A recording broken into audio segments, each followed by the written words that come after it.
Акыркы учурларда социалдык түйүндөр аркылуу түрдүү пикирдеги аудио жана жазуу түрүндөгү билдирүүлөрдү таркаткандар көбөйдү. Алардын бири Элнура Куттубаева деген айым элден кечирим сураган билдирүүсү WhatsApp аркылуу кеңири жайылууда. Анда ал 80-90 жылдары азыркы экинчи төрөтканада иштеп жүргөн мезгилинде зериккенде жаңы төрөлгөн ымыркайларды алмаштырып койгонун көрсөткөн. Мындай кадамга ал рак илдетине чалдыгып, акыркы баскычына келип калгандыктан кылган иши үчүн элден кечирим сураган. Бирок интернетте тараган маалымат жалган болуп чыкты. Ал эми бул билдирүүгө айрым интернет колдонуучулар ишенген. Мындай ойдон токулган билдирүүлөр коомчулуктун башын айлантуунун эң оңой жолу.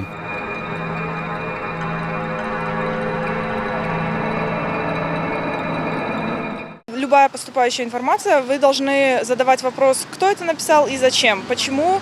Ар бир келген маалыматты ким жазды, эмне үчүн, эмнеге деген суроолорду жиберген адамына бериши керек. Башка соц түйүндөрдөн баракчанын кайсы бетине билдирүү келиши мүмкүн же кандайдыр бир көңүл бура турган сөз менен жайгашса, анда дароо ага суроо бериши керек. Эмнеге муну чыгардың деп. Кайсы гана маалымат же билдирүү болбосун талдап, аныктыгын билип, анан ишениш керек. Какое-то мнение.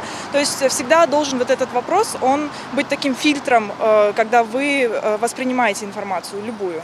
Элдин башын айланткан фейк маалыматтарды таратуучулар сөздөрүнөн тартып таратууга чейин эл ынангыдай кылып кылдаттык менен иштеп чыгат. Негизден окурманга таасир эте алгыдай маалыматтар тандалып алынат. Аны менен таанышкан адам сөзсүз түрдө ынанат. Жалган же анык экенине билбей туруп, андан ары жайылуусуна көмөктөшөт. Создатели фейков, они пытаются их делать... Жалган билдирүүлөр колдонуучу ишенгидей кылып түзүлөт. Алар жарандарды таасирлентип, алсыздыктан үй бүлөдөгү жагдайдан пайдаланып кетиши мүмкүн. Маселен, шаарда зордуктоо боюнча маалымат тараса, анда ата-энелер ага көңүл буруп, дароо башкалар менен бөлүшө баштайт. Мунун өзү такталбаган маалымат болуп эсептелет. Бир эле интернет желелеринде жалган билдирүүлөр тарап жаткан жок. Арасында аймактар жана улуттар аралык жаңжалды козуткан маалыматтар дагы жайылууда. Тилекке каршы ушул кезге чейин алгачкы таратуучуларды таап, жоопкерчиликке тарткан учурлар сейрек. Дээрлик көпчүлүгү табылбай калат. Жалган жазууларды жана аудиолорду жөнөткөндөрдү аныктоо оор. Вообще не приходит такое. Либо я в основном пользуюсь информацией, которая проверена. Новости обычно выходят в определенные, подписанные на которых сайты больше, тем доверенные. Эми ал жалган жала бирөөнү каралап, эме кылган жазгандары көп да эми билесиңер да аны. Ошонун бирөөлөр жанагындай распространительдер дагы аябай эптеп эле бирдеке жасалма эмелер болуп баштады. Кантип ажыратасыз сиз? Эми биз иштеп калып билебиз да эми кандай эме болупчу. Мне такую информацию мне не приходилось даже читать. Из-за того, наверное, то, что контакты, они проверенные, контакты личные, может, поэтому и не было. Келсе бир-эки адамдан келиши мүмкүн, билбейм, аларга көп маани бергем.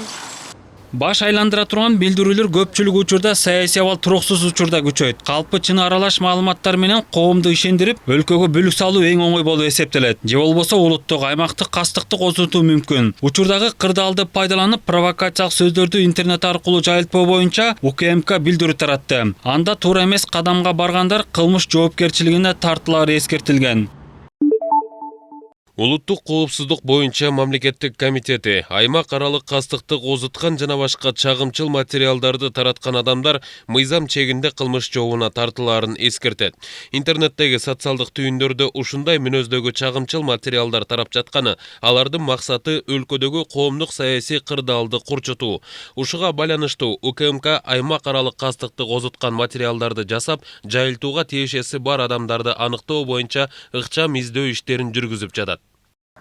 Жалган аудио же жазуулар аны таркаткандарга ийгилик же кайгы алып келиши мүмкүн. Ушундай эле маалыматтар 2016-жылы АКШда президенттик шайлоодо таасирин тийгизген деп айтылып жүрөт. Калп мазмундагы сөздөрдүн басымдуусу Facebook жана WhatsApp аркылуу таратылат. Айтты адистердин билдирүүсүндө эки түйүндүн көрсөткүчү такталбаган билдирүүлөрдү таратууда жогорку чекке жетти. Дүйшөн Шоршенбеков, Калыс Сакибаев, Нью ТВ.